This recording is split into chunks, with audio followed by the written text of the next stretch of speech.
Spurge here, and in this video we're going to break down the new Sedici Marco 2 mesh gloves. Now these are going to be aimed at you adventure riders out there looking for a glove that's going to give you protection on the road, yet comfort and flexibility when you're riding off-road. This is really going to be a glove that is going to be aimed squarely down the adventure segment. The only thing that I would note is that it's really just a solid option for those of you looking for a protective street glove as well. I love the additional flexibility here. I love the breathability in this new version. The floating knuckle is a nice addition. And we're gonna get into all of that as we break down this glove. If you're watching this video, chances are you're looking for a solid adventure style glove.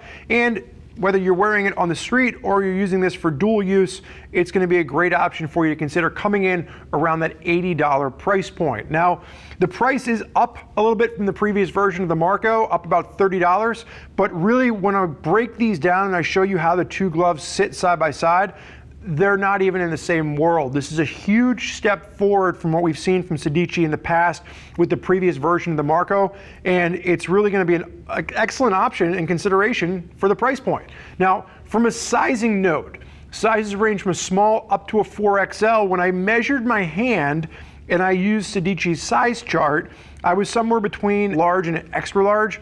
I'm actually wearing a 2XL right now, and they fit me very snug, to the point where they're gonna break in a little bit, but I would say, if you're looking at the size chart, size up one size. I sized up to a 2XL, and I'm very glad that I did. But a nice wide range of sizes as well as colors. I'm wearing the brown sand color. You're also gonna see the silver and black and the all black version on the table. Now, what I want to do is I want to get into where this sits in Sedici's line. This is going to be their premium adventure style glove, and it is replacing the Marco. So as we walk through this, I thought it was important to kind of bring the original Marco up, because even just looking at it side by side, you can really see some of the changes take hold from the back of the glove. And then as we look at the palm, it's just a much more sophisticated glove. And what you can't see is the actual quality of the leather being used. This is gonna be a full goat skin leather. And the reason that we like to see goat skin in the glove is that goat skin gives you the protection of leather that you'd expect from like a bovine leather, but much better tactile feel in the glove itself. So you can really feel the controls as you're operating them. Now, the glove on my hand looks like it's a bit ragged and worn in some places, because it has. These are the ones that I've been using and testing, and I've really been impressed with what we're seeing for these gloves. Now, let's start with the actual tab itself. From a pull standpoint, getting these gloves on, there was no pull on the previous version, so the new pull is extremely reinforced, easy to get the gloves on and off, not some of the flimsy little pulls that we've seen from other manufacturers, really a beefed up pull on, and the Velcro is a bit more substantial than what we saw on the previous version. Now, the one thing I will say is my biggest critique with this particular glove is I would have loved to have seen the Velcro just a little bit wider here. It's over some neoprene, which gives it a nice comfort and flex, but honestly, I would say that that Velcro could have been double in width and I wouldn't have been upset about it. So would like to see that as a redesign for the next version, is just a little bit of a beefier Velcro here. But as we're looking down the back of the hand, the biggest thing you'll note first and foremost is the redesign of the floating knuckle. So you're still gonna have that carbon fiber knuckle, but it's now gonna be a foam back floating design, which means that you just get better feel. It doesn't feel like it's pulling. On the previous version, you had some accordion stretch there, but it really didn't do a good enough job, in my opinion, adding to the comfort. You don't feel like the knuckles are buckling on you at all with this.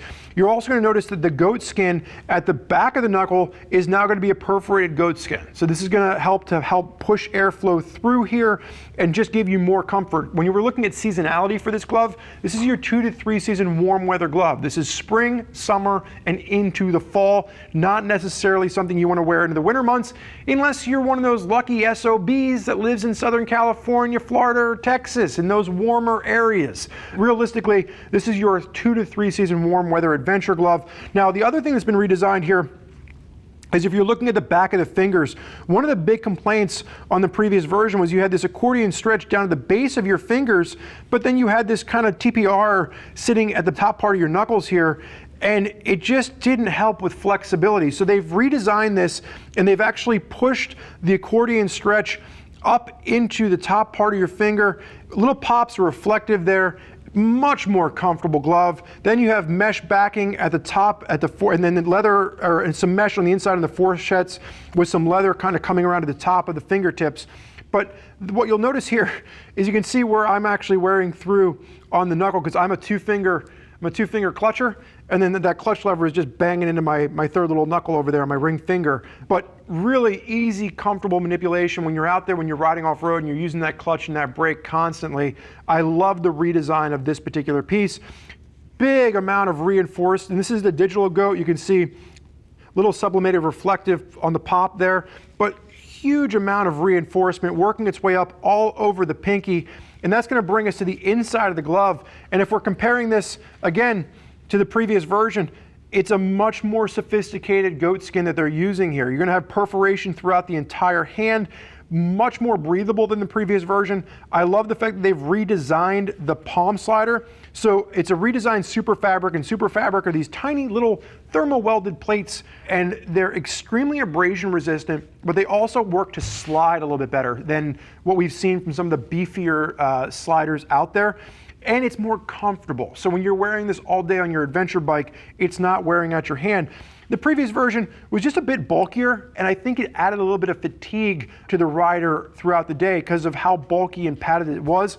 This, I think, is still going to be padded, still going to be comfortable, but it's just a much more thought out design. So you're not sacrificing anything on the protection standpoint. If anything, I think it's actually a little bit of a nicer design from a protection standpoint as well, but it's going to add and improve the comfort. That digital goat reinforcement all around the inside of your index and your thumb, which tends to be a wear point here. And then the other thing you'll note is that they've redesigned the touchscreen fingertips. So the touchscreen fingertips on the previous version sat at the inside of your thumb and the inside of your index finger. On the new version, it's actually sitting on the outside tip, so a little bit easier when you're trying to zoom in, zoom out on a GPS or a smartphone. So I like the fact that they've redesigned this over to the tips.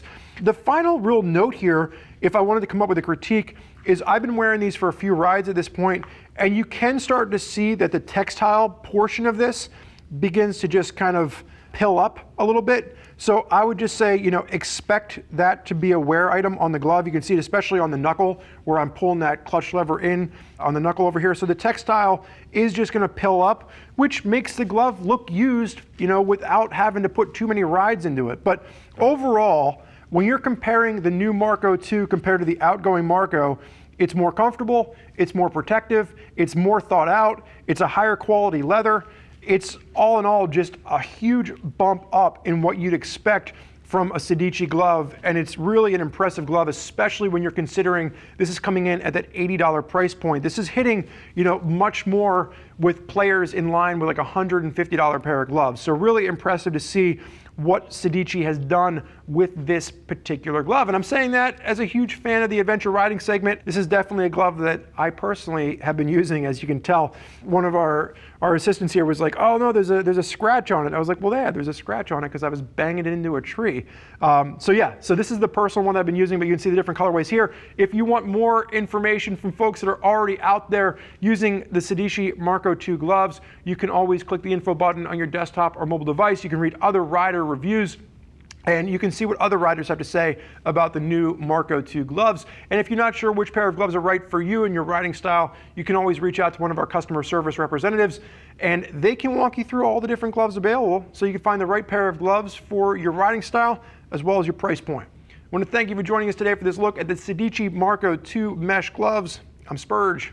Enjoy the ride.